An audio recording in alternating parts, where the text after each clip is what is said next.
The lights were blinding. A crowd murmured with anticipation, waiting for the next performer. Backstage, a young girl stood frozen.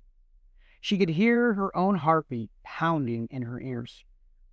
The stage felt too big. The moment felt too overwhelming. What if I mess up? What if they don't like me? She took a deep breath. She had been told before that she didn't fit the mold, that she was too shy and too different. Not the kind of girl who would ever be a star. But what they didn't know, what they couldn't see, was the fire inside of her. She wasn't there to fit the mold. She was there to break it. She stepped into the light. Long before she became a household name, she was just a kid from Oakland, California. A kid who dreamed big, but didn't quite fit in. She wasn't the loudest in the room. She wasn't the type to demand attention. But when she performed, she owned the stage. From a young age, she was trained professionally, acting, dancing, modeling, singing. Other kids played, she practiced. But talent wasn't enough. People told her she was too tall to be a dancer, and others said she didn't have the look for Hollywood. Some thought that she would never get past being just another Disney star. She heard the doubts, and she drowned them out with hard work. She landed a role in Disney Channel, a dream come true. When she grew up, she faced a choice to stay in the safe lane or take risks and bet on herself. She chose the risk. She fought for roles that no one thought she could pull off. A gritty, groundbreaking lead in an HBO series about addiction and mental health. She played a fierce independent role in a hit movie, rewriting the role for a completely new generation. In trailblazing fashion, she became an icon who owned the red carpet. And suddenly, the girl they doubted was everywhere. She was everywhere. Zendaya didn't just become famous. She changed the industry. She was the youngest woman to ever win an Emmy for lead actress in a drama. She used her platform to speak about mental health, diversity, and empowerment. She turned down roles that didn't align with her values, providing that you don't have to say yes to everything in order to succeed. She didn't just break the ceiling, she built a whole new stage. The shy girl who once doubted herself, the performer who refused to be put in a box, the woman who redefined what it means to be a Hollywood star. The woman is Zendaya, a reminder that you don't have to fit the mold to shine. You just have to be so good that they can't ignore you anymore. People will tell you that you can't do things. They will say that you don't look the part, that you don't have the right background, that you're not good enough. Forget about them. Zendaya didn't wait for permission. She worked, she pushed, she stood tall in spaces that weren't made for her. And then she owned them. You don't have to wait for the right time and place. You just have to be the right person, and the world will make a space for you. Welcome to the Mental Health Janitors, where we help you clean up the mess in your head. I'm your host, Sergeant Q, and with me as always, Doc Jess. Hi, welcome, and thank you for being here.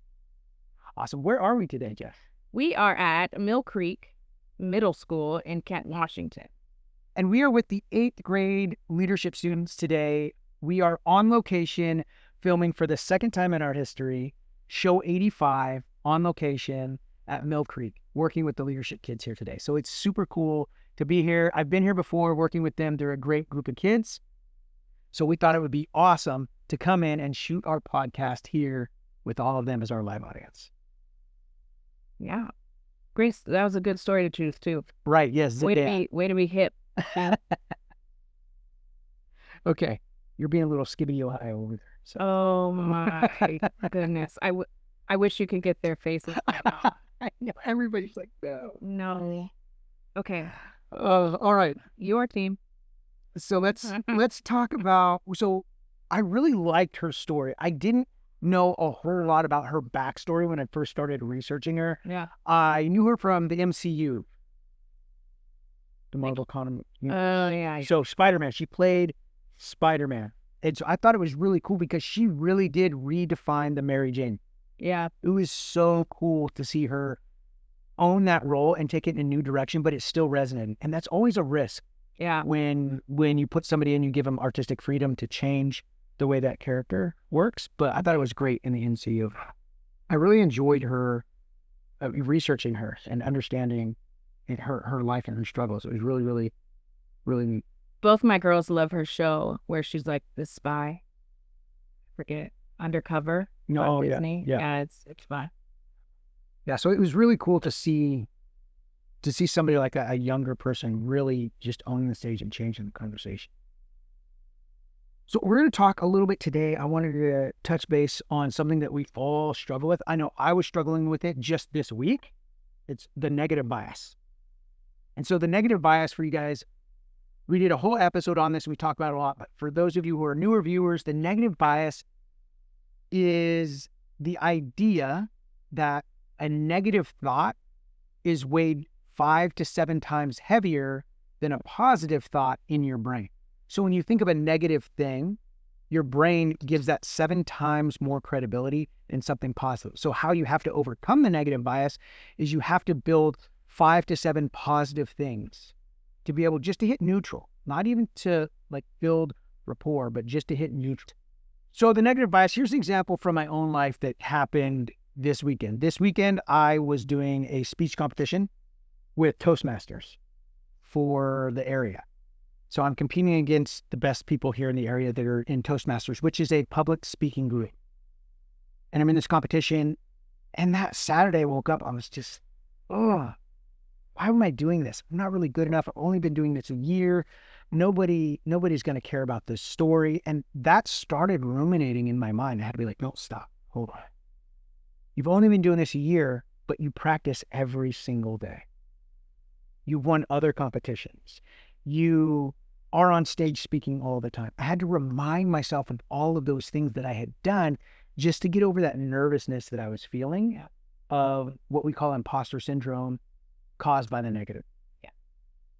It's kind of like when we dissected way back when you were trying to, when you had the imposter syndrome with me, right? Right. As a licensed mental health counselor, you thought, well, and I was telling you, you know a lot more about the brain than I do, and you can articulate and explain things, and you're like, oh no, that negative. But as we started to pick it apart during one of our practical applications, right, we broke down to where you like tripled the amount of hours that I did in a master's degree of your own self-study. Right. And that helped you kind of paradigm shift and be like, oh, I do know more than her.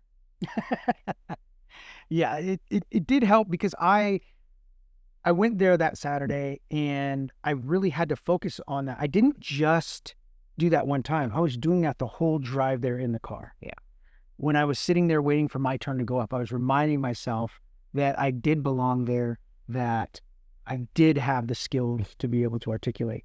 And I won. Of course you did. So I did. I won the speech competition. I move on to district. That's awesome.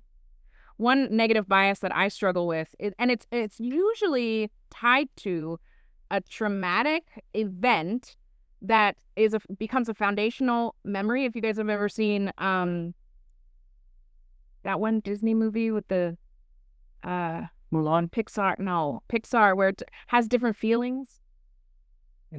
Inside Out, right? A core memory. Yes, it usually is tied to a core memory, and this was my core memory. I had just gotten back from Iraq, and I had just gotten out of the military. I was young. I was like 21 and 22, and I was so excited to park in the veteran parking spot at Home Depot. I was like, yeah, I'm a veteran. I earned this, but I'm young, and I got like long hair, and that was literally 20 years ago. That's sad.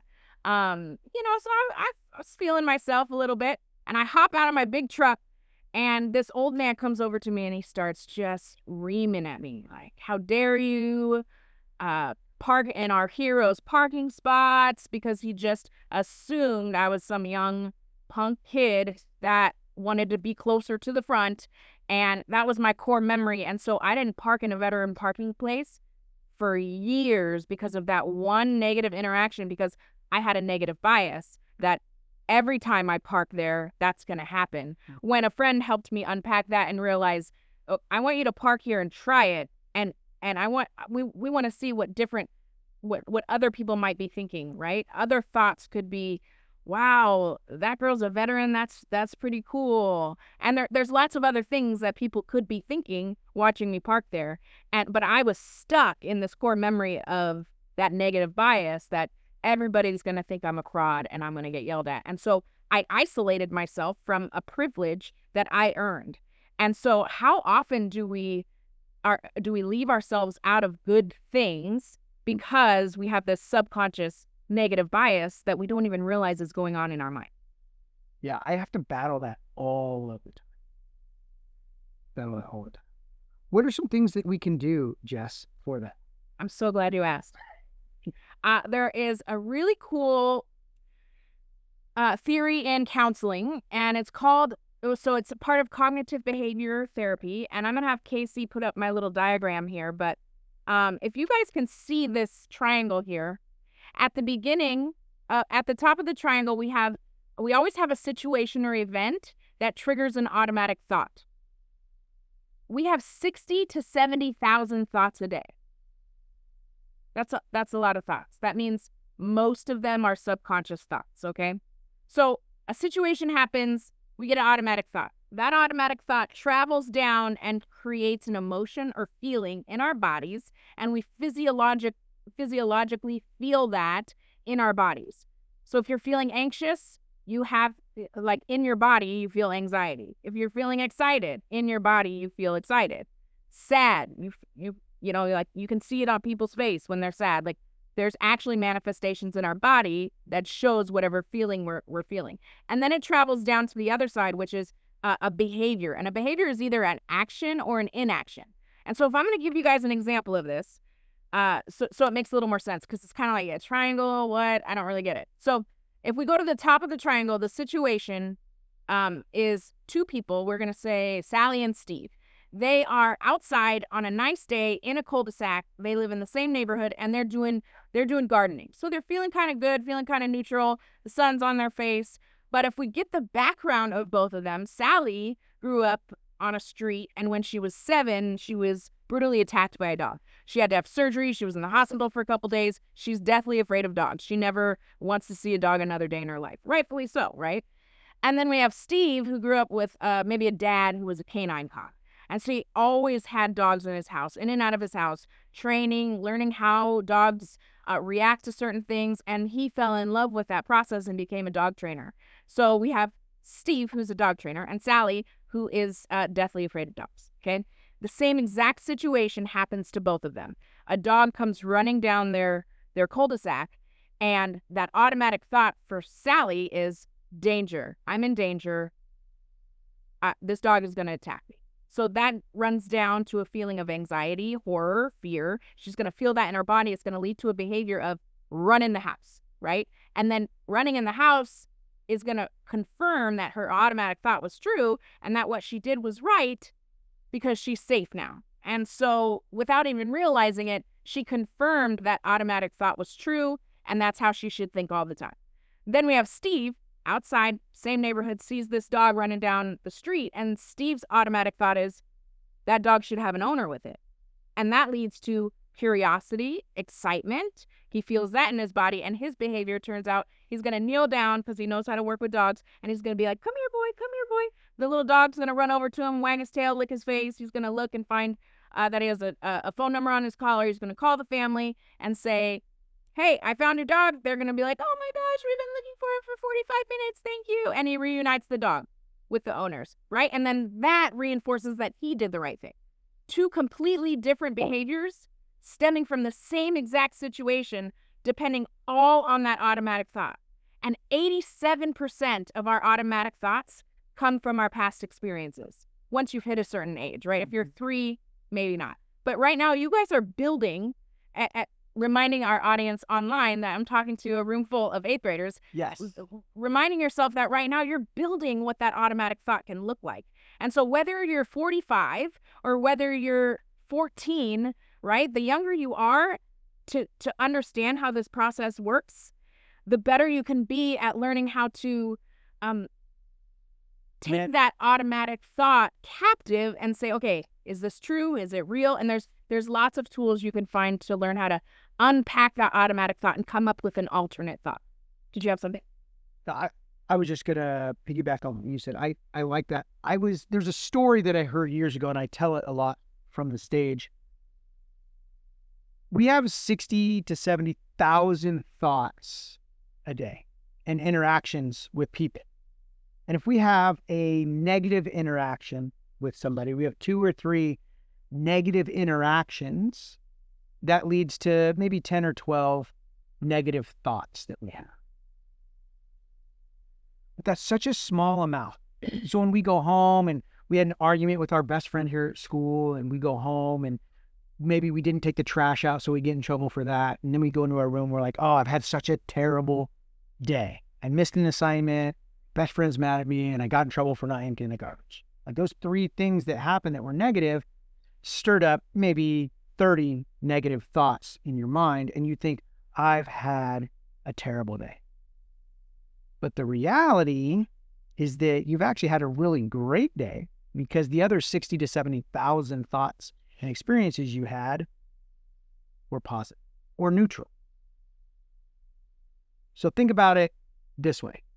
If somebody gave you a brown paper bag that had $70,000 in it, and you looked inside that bag and you're like, "Ooh, there's a lot of money," but 10 or 12 of those were ripped up and torn and dirty, would you just take that entire $70,000 and be like, this is useless, and throw it in the trash? That's so good. Nobody would do that. Nobody. You'd probably go through and pick out those couple that were terrible, ripped up and not useful. They don't do any good. You'd take those and set those aside, maybe throw those away, but you would keep the rest of that money. It's the same thing with our day, our experiences. So when you feel like, gosh, I'm having such a terrible day, it's really easy to get what we call stuck on stupid and continue to go down that negative thought process. Yeah. But if you take time to stop and think about it and just remind yourself of all the other positive interactions that you had during that day, you'll be able to overcome the negative bias. Exactly. And we're wired.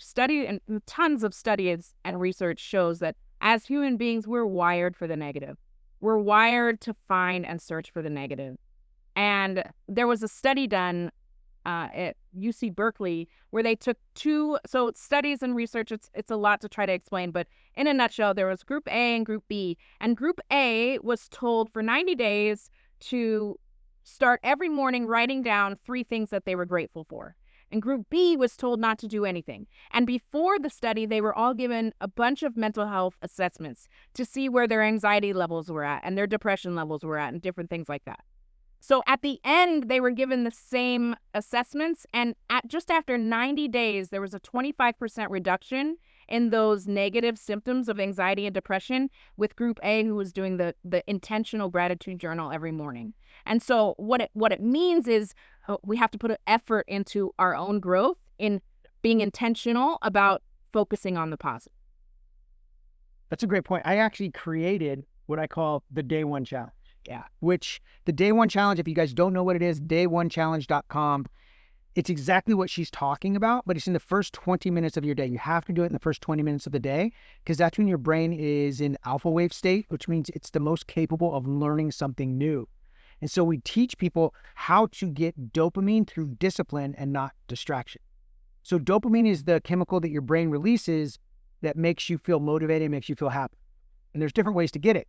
If you scroll on your phone, you get dopamine. That's why you scroll on your phone all day and all night, is because your brain's giving you dopamine.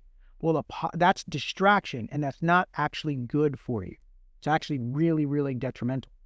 A better way to get dopamine is exactly how your brain was designed, which is through accomplishing tasks, being disciplined. So people say, I need to find the motivation to do the thing, to work out. I said, no, you got to go work out. Why are you telling my struggles? Your brain produces dopamine, which lets you do the next thing. Yeah. And then there's this small little piece of your brain called the anterior cingulate cortex. And when you do hard things, that area of the brain grows, which allows you to do the next hard thing and the next hard thing and the next hard. So the day1challenge.com, if you guys haven't seen it, go check it out. Get on there, do it for 45 days consecutively. I guarantee it'll change your life. What did you think about that? You did that. Oh, yeah, it changed my life. If you go to the website, you'll see my testimony there. That's right. I started meeting with Sergeant Q here for business development coaching, and he said, I will only work with you if you do my 45-day challenge. And so I did, and it changed my life. I've been doing it for over a year now. And my discipline, I used to be like this hippie free spirit, like, ooh, structure and boundaries are not me. I just go with where the wind blows, right? And I used to like take pride in that. And it was such an excuse to just not be disciplined. And I also have a neurodivergent brain. I like to call it neurodivergent because I don't like labels, but it's what other people call ADHD, okay? And it just, there's neurotypical brain and there's neurodivergent. There's nothing wrong with either one of them. They're just different. And so you got to learn different hacks in how to bring out the best in both of those brains.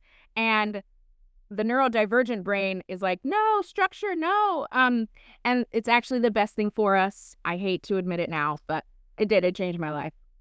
It's a really cool tool. You guys can check it out. I developed it really because Jess and Casey really pushed me to actually build it out, because I was just telling people about it and showing them how to do it, but I actually built it out to make it easier for you guys to accomplish that at home. This is something that you can take. We give you guys free stuff all the time, and so this is not free. You have to pay for it, and there's a whole thing I go into of why you have to pay for it, because it's the law of sacrifice. If you get something for free, then it's not as valuable. Your brain doesn't take it as being as valuable. So if you have to pay for something, you'll accomplish it. So I used to give this out to people thinking that I was helping them, but I realized, I did some research and found out only 9% of people who take a free course will actually ever complete it. If they pay $500 or more, it's 60%.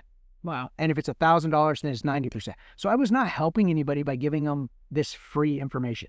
Once they pay for it, then their brain says it's valuable and they'll actually complete it and get the benefit. So I was doing it wrong in the beginning. Now I figured it out. Yeah. So there we go. So check that out, you guys. I think you guys are going to like it. Yeah. So Sergeant Q, since we're here and I have a live audience to teach this magic trick to, that's why I want to teach it. Okay. I counsel a lot of adolescents, and a lot of their problems are, I'm fighting with my parents. Parents come in and say, fix my kid. They're fighting with me all the time. And so this is a magic trick that I teach all of my adolescent clients. It's a communication hack, and it's just called reflective listening. Okay. So I want you to picture you're in a fight with your parent, and your parents always like, and you get defensive. I didn't do that. Or I hear a lot of the times, well, I got grounded. Why'd you get grounded? I don't even know. I didn't do anything. Right. And the trick is, as your parent is yelling at you or giving you a lecture or telling you what you did wrong, all you do is collect that information, switch your brain to allow them to paint you a picture. And as they're painting the picture, you're taking in the information so you can paraphrase it back to them. So what it looks like is, you always leave your clothes on the floor in the bathroom. You never do your chores when you get home from school. And so I'm just really pissed off at you. And so I would say, Mom, what I hear you saying is, you feel like I always leave my clothes on the bathroom floor and I never do my chores on time. Is that correct? And your mom would be like, yeah. Hey, you're not agreeing with her. You didn't say, yeah, you're right, Mom, even though she probably is. Okay. But you're not agreeing with her, and you're validating what she's saying, and that's going to make her go from here to here. And just leave it at that until maybe later you can have a conversation about it if you feel like you guys weren't seeing eye to eye or seeing the same thing. Does that make sense? So what I'm hearing you say... Yes. Yes. It's good for your wives, too, if you're married, or your husband. Yeah. So this is when we want to take a quick pause, and I want to take suggestions from our audience of something that they always get in trouble for, so I can role play with you of how that would work. Which role am I going to? You're going to be the teenager. I'm going to be the teenager. Okay. No, you're going to be the parent. Okay. and I'm going to be the teenager. Okay, give me an example. Oversleeping. Okay. Okay. Electronics. Forget it. Hey, me, I'm 45, man. I still deal with that. I'm still working on it. Yeah, his wife tells me. Being lazy. Okay. So I got 3. I got lazy, you sleep in. One more. Drinking too much sugar or soda. Okay. Not eating healthy, being lazy, sleeping in because you're using too many electronics. This is kind of your life story already. I don't have to be making anything up. Do you want to be the parent or the teenager? I'm the parent. Okay. I don't know how to be the teenager. Oh, right. Okay. So I'm the teenager. Okay. I'm gonna role play this to show you guys what it looks like. Okay. Ice. Jess, Yeah. you didn't take out the trash again. You are constantly on your electronics, staying up till all hours of the night. So that way, you don't even get up on time for school. You're making me late for work because I have to drive you. No, Dad. I was not late yesterday or the day before. But you were late today. You're late almost every single. But I'm not. Okay, that was the first example of what usually happens, right? Yeah. Okay. Let's try it again with my magic life hack. Got it. Okay. Jess, it's time to get up. You're going to be late again. You're always on your electronics. You're constantly eating junk food. You didn't do your chores, take out the trash.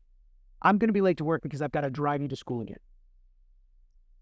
What I hear you saying, Dad, is that you feel like I'm going to be late again today, and you feel like I'm always late, and you feel like I'm always on my electronics, and that I forget to take out the trash, and it looks like you're feeling a little upset about all that stuff. Yeah, I'm pretty frustrated.